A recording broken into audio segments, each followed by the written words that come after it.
tell the background of this work. So this work is a culmination of interesting discussion with Srikant.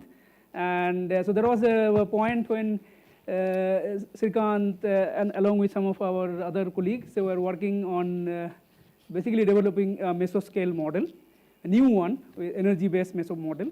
And I kept on telling Srikant, energy barrier has to come in picture.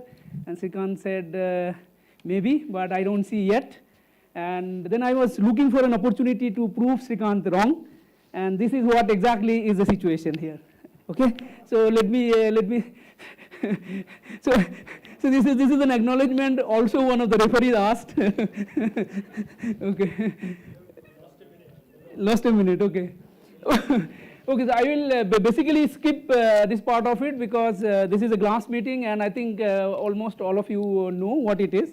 And so basically just to tell you, the glasses are everywhere, and their yielding properties or mechanical properties, rheological properties are very important.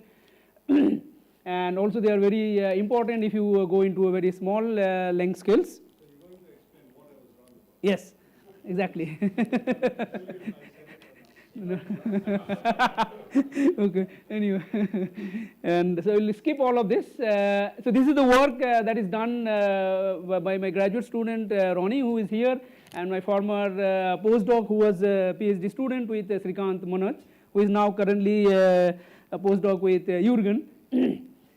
So in the morning, Luca talked about fragility, and in our post-lunch, Bulbul introduced rheology, and I'm basically going to combine these two and talk about effect of fragility on the yielding property, and particularly under oscillatory shear. So let me briefly tell you what do I mean by oscillatory shear.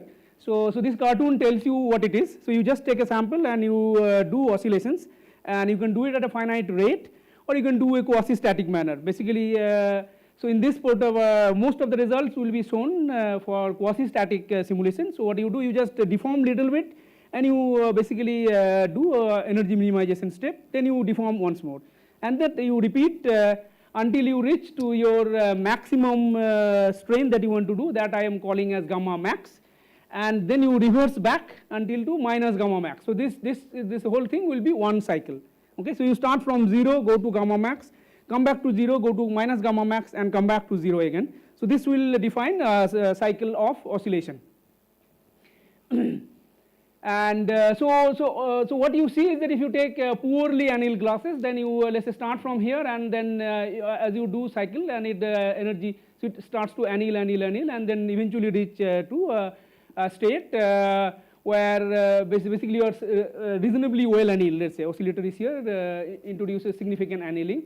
So this is the picture that you see if your strain gamma max is lesser than gamma yield, okay? And but if you take a well annealed sample, then you don't see any basically annealing process, okay? So there is nothing happening in some sense. So the system goes through the same energy minimum, a series of them, and come back exactly to the same place.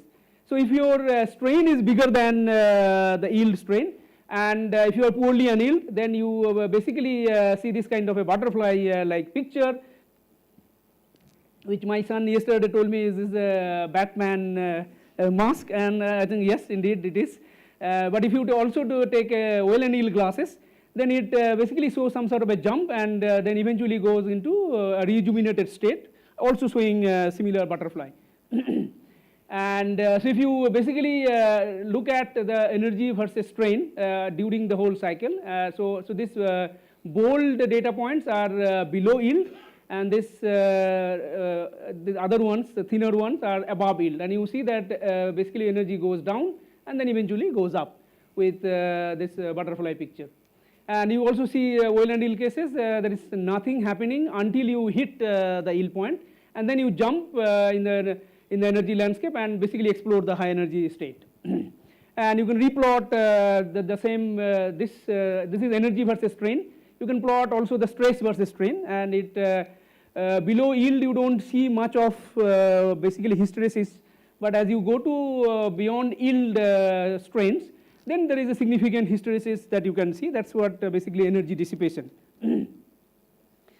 Okay, and so now if I combine all of this and try to draw something called yielding diagram, And so what is it? So you just basically take the energy after each cycle. So after each cycle you come back to the strain equal to 0 once more, and you look at energy and how that is evolving as a function of number of cycles. So what you see at small amplitude, it will actually eventually reach to a very nice absorbing state. I'm going to show your citation also. And then as you go on increasing your gamma max, eventually you anneal even further and further. But once you go beyond the yield strain, then your basically your energy goes up. And if you do, this is for poorly annealed, and this is the well annealed scenario. Well annealed, there is not much, there is no annealing at all until you hit the yield point, and then you only rejuvenate. So now you take, so there's supposed to be a circle here anyway. So if you take a data point here and put this, so basically steady state energy for a given gamma max, and you want to plot that energy as a function of gamma max. So this is for all poorly annealed glasses, and you see that all of them actually yield at a point which is some sort of an universal number, so which is called critical yield point, gamma C, and for this particular model it is some number 0.075, which can be very other different also. But if you go below certain energy scale, which happen to match with MCT energy scale, and that's not much understood yet, but I think that's a good direction to understand. So if you go below that energy scale, then you see that until you hit the yield point, there is nothing happening at this, so there is no yield, no annealing, and then you eventually rejuvenates, okay. And so there are a lot of works done. It's not that I am the one who is doing first time. So Srikanth, I think quite some time ago in 2013, when he was in TIFR Hyderabad in our old campus. So this is the time it actually did this, started working on this. And so I'm just putting up some of the some of the references. Is not that this is exhaustive list, but there are many people who worked on this. And so I want to particularly focus on this paper. This is a paper from 2021 from by Srikanth. So he looked at a Cobb-Anderson mixture and silica, and overall you see that this response of these glasses under oscillatory shear seems to be very generic. So poorly annealed glasses all yield at similar point here, and then as you go to a well annealed state, there is not much of annealing, and eventually you rejuvenate in both the cases. Okay. But if you look carefully, there is a difference between these two phase diagram, and so this is the difference, okay. And so the difference is that for well annealed cases, the yield point systematically moves as you go to better and better annealed state. So if you can anneal your sample better, then your yield point is going to move farther. And for silica, it doesn't seem to be that much, okay. And this is what is our new finding, which basically clearly suggests that the energy barrier plays an important role and in an intricate manner, and this is what exactly I am going to explain to you. To explain why there is a difference in the yielding diagram in a Cobb-Anderson versus a silica glasses, and all of you probably know that silica is a strong glass former and Cobb-Anderson is some sort of a fragile glass former. So there seems to be an indication that the yield diagram is affected significantly by fragility. Okay, so I want to explore that angle. Okay, so this is the goal. So for that, I want to basically take a series of glass former and try to use all possible ways to tune their fragility and test my hypothesis. So what we looked at, we looked at the soft sphere model, where if you change your density, then the fragility can be tuned by a factor of maybe 10 or so. You can take usual other Cobb-Anderson glass former, and then you can do some sort of a random pinning, which I am not going to explain in detail, but this is just to tell you that you can also change fragility in this system. So the choices of these models are basically just so that we don't have to change the pair potential. So I don't want to touch the system so much that I cannot compare. But I also wanted to basically test whether this is generic if I take any random other glass former. And this is the reason why we took other different models, silica, OTP, and metallic glass, which basically interacting via this embedded atom model. And between this and this silica versus metallic glasses, the fragility also changes by a factor of 5 or 6. So the point is that now if I look at their yielding diagram for all of these model systems, and am I going to see the same difference that Srikanth saw in his 2021 PNS paper. And so also just to tell you that silica versus copper zirconium, so then NVT versus NPT, there is an interesting difference which I may not get into detail. There are other things also. We studied heavy mass, also you can actually tune fragility by significantly. Whereas the bottom line is that we have now a zoo of model systems where you can change your fragility by let's say by a factor of maybe sometimes 4, 5 to roughly 10. And then this is for the soft sphere model system. So we again look at, so this is the data for when the system is somewhat strong, like a glass former. And this is for a more fragile glass former. And you want to basically compare this point and how much it changes as you anneal. By the way, this the data are with comparable annealing, means that they have similar relaxation time.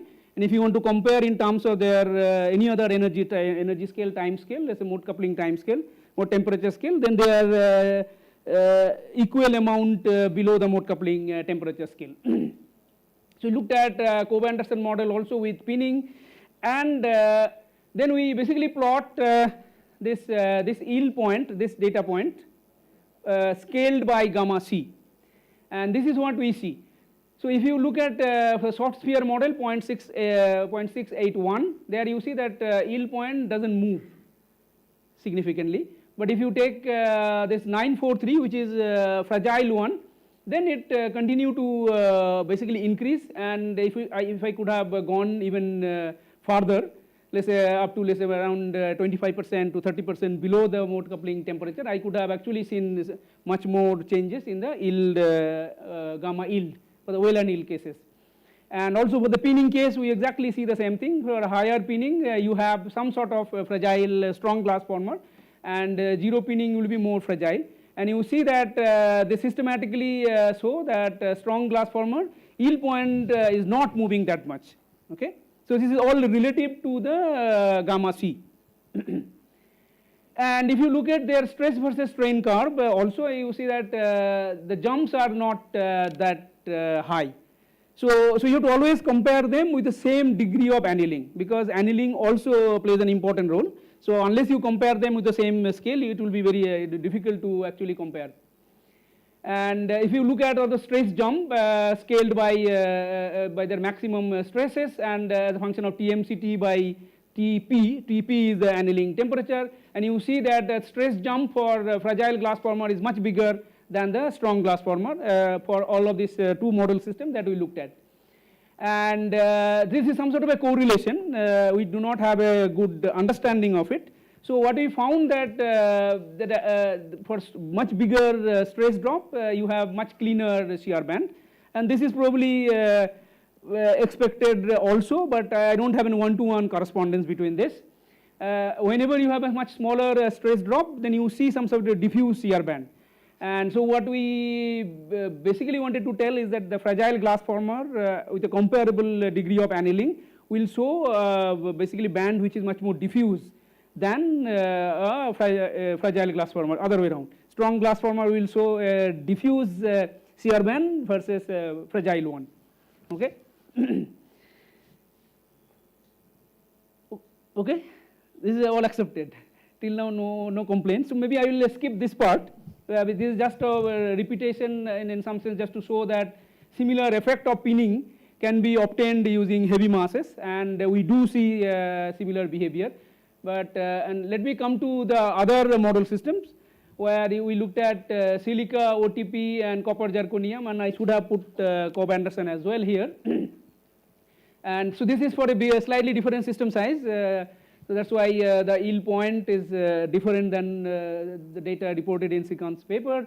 And so what we basically again we plot the changes in the yield point with respect to gamma C, and plot it as a function of TMCT by TP, okay, annealing temperature. And it is clear here also that silica with a comparable annealing, the yield point shift is much smaller than if you look at copper zirconium, okay. So these are just still a correlation and basically asking for an answer to it. And okay, so I can actually skip this part as well, but also in terms of shear band, again this is a correlation. So for metallic glasses with the same system size and comparable annealing, we see the band is much more well defined than the silica case. And as I said that this is still a correlation and I don't have a good understanding of it. Then we basically plotted the shift in the yield point for well annealed cases divided by the critical yield point, and TMCT by TP for all the model systems that I have studied till now. And what I see is that, so there are you see the scattered data, and you can do a cut here somewhere and ask.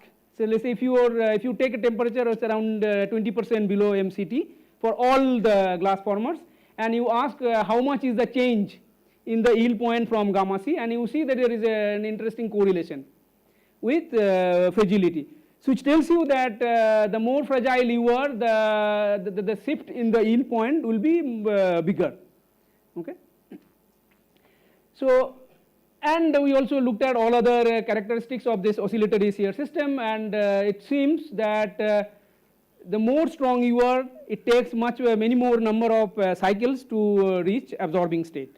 So again, we don't have a good answer to it, but what we found is interesting is this. So the number of cycles that is required to reach a steady state seems to go as a power law with the number of plastic drop that you have encountered in your transient state. And so this includes all the data, and you see that it's more or less telling you that tau goes as n to the power maybe some close to 1, okay. So it tells you that if you have on your path there are many more plastic drops, that means you are going to basically take longer and longer time to reach to your steady state. And remember, Itamar, that this system, as you make system size bigger and bigger, number of drops increases, but it maintains the same power law. So we have another paper written, I think earlier this year, published in PRL, where we showed that if you take all system size data, it would also fall into the same universal card. So this number again with this power is not clear to us. So I'm just basically telling you, showing you data, and I have no theoretical understanding for this power law. So now I come back to a possible answer to all this observation, and so we took up a variant of elastoplastic model. So this is just a primer of what is elastoplastic model. So what you do basically, you take a big sample and you as a coarse grain of different parts of it and say that each portion of this has some sort of an yielding property, and you try to write down a lattice model of it. So this is a very successful way of understanding plasticity in amorphous solid in a larger length scale. Simulation you can only reach to certain length scale, but in the elastoplastic model you can go to much bigger scales. And on top of it, we basically did a single side elastoplastic model, and this is the model that Srikanth developed in 2021, and so this is where will be the difference, okay. And so just to explain you that so you can actually think of this as a mean field model, okay. So in the mean field model, what you do, you basically the system sits in an energy minimum, and as you strain it, it climbs up, and then there is some sort of a stability limit, and then you fall to a next minimum. And this, if you update, will reproduce the oscillatory shear phase diagram that we have seen before. And this is what exactly Srikanth showed in this PRL 2021 paper. And so the main difference that we have introduced here, we said that this stability limit of any yielding property depends on the energy barrier, okay. And this is exactly Itamar, our famous 2/3 exponent. And so then we run this machinery and try to ask this question, am I going to reproduce the simulation data that I have? And what is the information that I have to feed in? I have to supply how energy barrier is going to change as I anneal further and further. Okay, and this is the toy model that I have taken. So red curve is some sort of mimicking basically strong glass former, telling you that as you go to lower and lower energy scale, your energy barrier is not changing much. And this black one is telling you that there is a significant change in energy barrier. And basically you just feed in this to the single side elastoplastic model, and this is what you get. So what you find is that the strong glass former, the yield point doesn't move that much, but as you take fragile one, there is a very, very clean change in the yield point.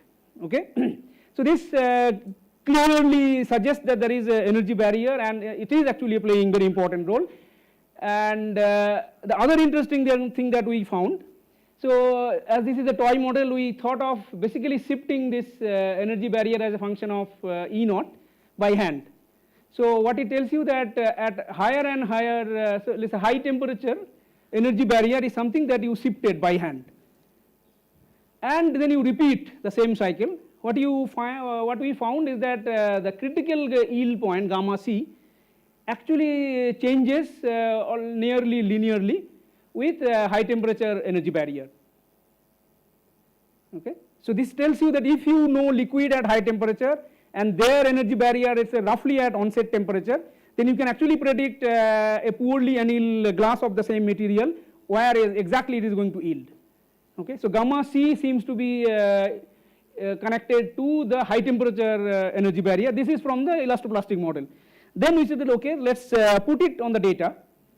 And so we took all the data and basically find out high temperature energy barrier here by fitting an exponential relation, and you get the delta E infinity for 3D HP, silica, OTP, metallic glasses, and all other things.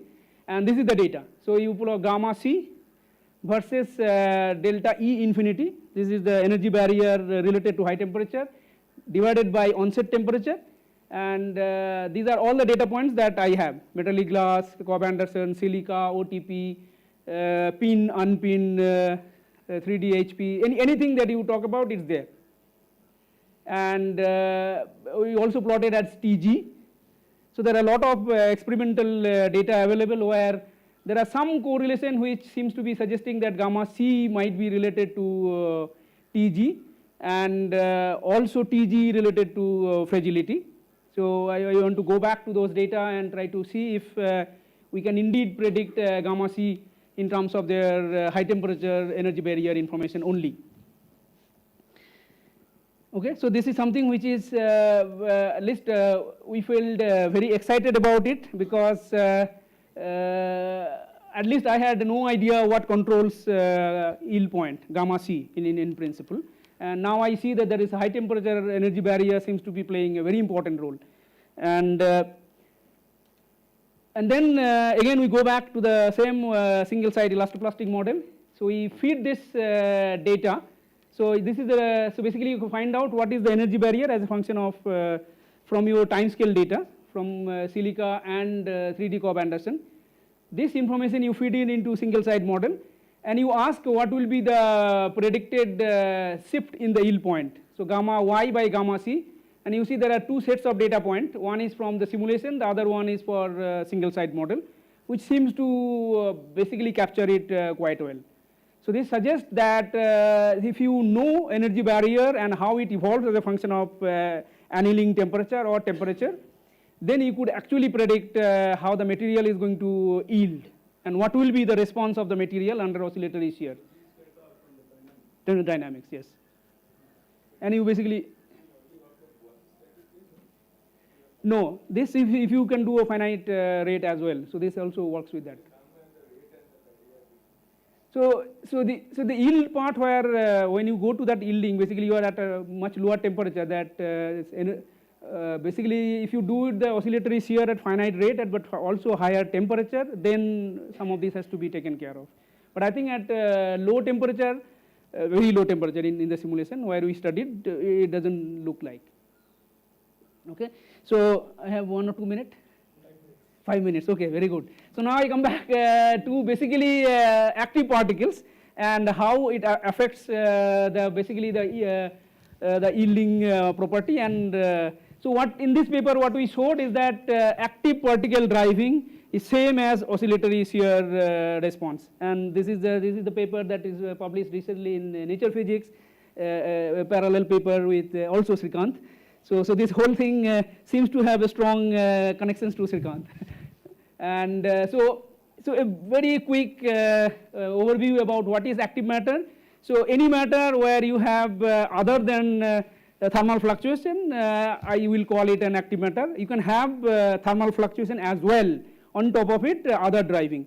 Okay, and if you take such a scenario, then that, or broadly I will call it an active matter, and there are lots of such examples.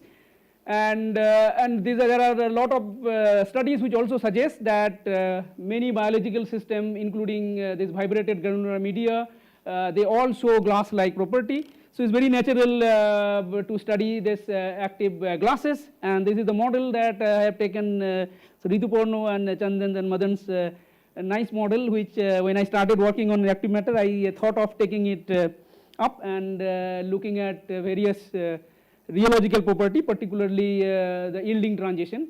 So what we looked at is this, so we basically run the dynamics using active particle, no shearing, okay. And if you look at under active particle driving, where your energy scale goes, and if you plot that kind of quasi-steady state energy as a function of your driving forces, then you see a phase diagram which is very similar to what you get in an oscillatory shear phase diagram. And so this suggests that there seems to be a deep connection between an active particle driving versus an oscillatory shear response. And then we went on to basically establish the connection, and we find out indeed that the time taken to reach a steady state also shows a divergence as a function of active driving, similar to what you get if you do oscillatory shear, and it also shows a power law divergence with basically oscillation amplitude gamma max. And then we also were able to actually try to have a mapping. So the model that we looked at is some sort of a model where particle move in along one direction and then it switches the direction after certain time. And so this time scale and inverse of it can be thought of as some frequency, and the force F naught can be thought of as your basically driving amplitude. And this indeed, so we actually showed that every time the force switches direction, there is a stress decrease in the stress in a stepwise manner, which is very similar to what you get in an oscillatory shear response. Okay, and also what we found is that using this you can anneal the sample so much that you can get a brittle-like behavior with much richer physics, because you have lot many parameters to control. So you have basically a active force strength, number of active particles, how long they move along one direction, and using that you can actually make some of the material brittle, and sometimes you can heal it to make it ductile. Okay, so this is a very rich phase diagram. And so this is just to show that whatever you get in using oscillatory shear, you get somewhat similar behavior under active particle driving. And on top of it, I don't know, I think maybe in the later part of this week you'll have talk about on memories. And what we also found that active driving also encodes memory. So so if you basically allow the dynamics to run at certain particular activity strength, and then I give you the sample and you start to basically read it, so you will find that the system recalls the previous activity in a very precise manner. Okay, so I am not, because of time, I am not going into detail, but I will be happy to discuss with you if you have more questions. And so this annealing has an interesting basically link. This is what Olivier did recently in 2023. So what he showed that if you take gel and embed active particle and you switch on light, then you can anneal it by a huge amount. For example, if you keep it for 3 months, the kind of annealing that you achieve using active particle in 1 hour, you can achieve the same. Okay, so this tells you that there is a very interesting physics that is going is basically hidden under it, and we have some sort of corollary understanding. So we feel that active particle somehow couples to low frequency phonon. And I have another paper recently that I wrote where we showed that because active particle couples to low frequency phonon, it can destabilize solid, and we were able to show that active particle can destabilize solid in 3 dimensions. And it gives basically enhanced Marmin-Wagner like behavior, and lower critical dimension shifts from 2 to 3. Okay, and all of this seems to be connected to each other. And maybe I should stop here with I think summary I don't have to talk about, but I am supposed to show this. And thank you for your attention. Yes. So where Mike? No, that I'll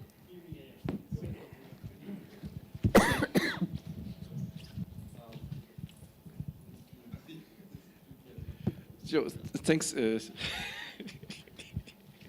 Thanks, Smarajit. So this, of course, the memory part got me wide awake. I was awake the rest before that as well, of course, but the memory kind of triggered it. Can you go back to the memory slide? So I was wondering, this kind of seems maybe potentially ridiculous. You're doing the readout again with this activity, right? You're tuning driving, the yeah. I mean, if you trained it with the activity, and is this a 2D or 3D system? 3D. 3D. Okay. If you trained it by the activity, I mean, it might seem crazy, but what would happen if I mean, if these phase diagrams are really similar, you could ask, is the annealed glass in the end maybe not so different from one that you've been doing by cyclic annealing or so? So if you trained by activity, but you read out by cyclic shear, would you see a signal? Have you tried it? Because I think we haven't tried it. I mean, I think this is this is sort of the simplest thing you can do. And if you do see a signal, then you can really drive home the point. Look, it doesn't matter how you did it. No, so we have some more recent results which suggest that indeed the equivalence between active driving and oscillatory shear is much more stronger than just a resemblance.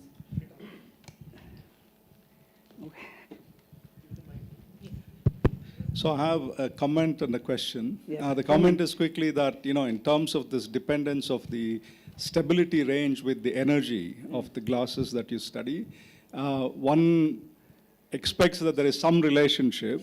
And in the work that you quoted, I used what was directly motivated by the results in the Cobb-Anderson mixture. But in the general case, we don't know what that relationship should be, right? Yeah. So everything that you described is perfectly fine by me, and I'm afraid we don't have any disagreement. Okay, but so then I also don't recall saying anything to the contrary. Okay. That's the comment.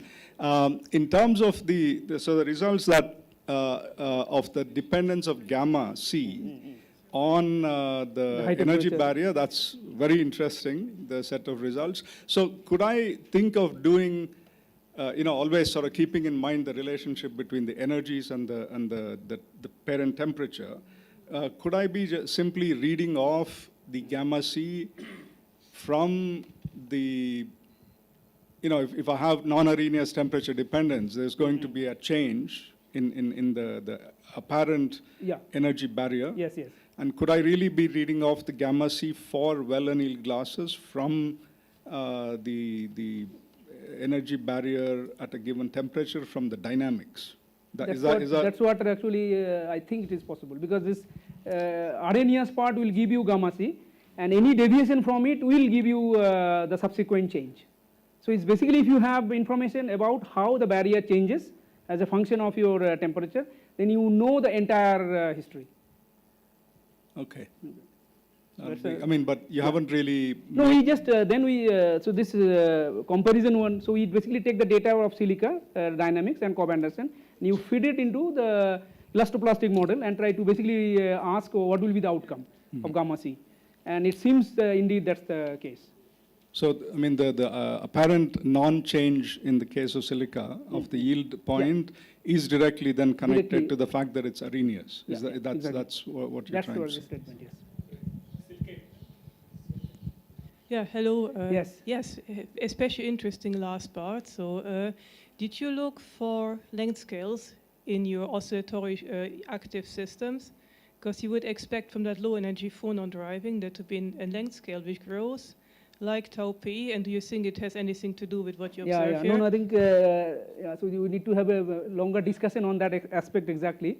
because so if you take tau p going to infinity, that the length scale is supposed to diverge, and you get power law behavior of the mean square displacement going as L to the 4 minus d. And what we found, now we have data about infinite tau p, starting from small tau p. The behavior doesn't seem to be actually obeying it. Yeah, but I meant actually finite tau p should actually. So we tried to basically. Because that mapping is interesting, and it's similar to what, I mean, these guys have done also for AQS systems. So I think there's a whole possibly formal correspondence one could make. Yeah, I think that's quite possible, yes. But length scale we haven't yet computed. We are expecting to get it soon. Jill had something. Yeah, Misaki, Jill, and then we go for Okay. Thank you for talk. So regarding comparison with between shear and active driving, I think if you shear the material, remember the direction of shear, because locally you induce sort of anisotropy of a structure. While active cases, I think you keep isotropic feature of material. It's very interesting. So regarding active annealing, how much you can go? So I remember in the shear case, you can there is a limit. It looks like here also there is a limit. Threshold or something. Can you reach a similar threshold? Or so it actually goes little more, because it still has some sort of a temperature-like effect, but it also gets stuck at certain other energy scale. And so this is maybe this is the same MCT given activity. That's quite possible. So we are basically trying to repeat an analysis related to basically by computing the saddle index and all of that, and try to map whether the places where you can no longer anneal, is it always related to an MCT equivalent energy scale across all model systems. Yeah, it's in the when you correlate the change of slope of the gamma yield with the fragility. Yes. So I understand that you can correlate gamma yield to the energy barrier or to the free energy barrier. Yeah. Okay, so that's one thing. I know that the free energy barrier changes with temperature. That's the fragility more in fragile than that in strong. But then what is the connection to the cyclic shear? What connection you make between the energy barrier and fragility in the case of the cyclic shear? I guess that's what I mean, not in terms of graphs, but in terms of physics. That's what I. So if you think about in terms of this mean field model, which basically tells each yielding process is basically going beyond, hopping or going out of a basin in some sense, if you think that way. And this limit of this basin or the boundary of the basins are your barriers. And those barriers for strong glasses should not grow much, and this is the reason why you temperature. But because annealing will be an equivalent to basically the temperature from, that's the connection. Yeah, exactly. Annealing is the same as temperature. Yeah. So basically from where you cool the glass. Free energy barrier versus annealing is the same as free energy barrier versus temperature. Yeah, roughly speaking, yeah. So in the temperature case, there will be, this is the free energy barrier, yeah. about the temperature before the. Yeah. Okay, I think we should break for coffee and come back at 3:50.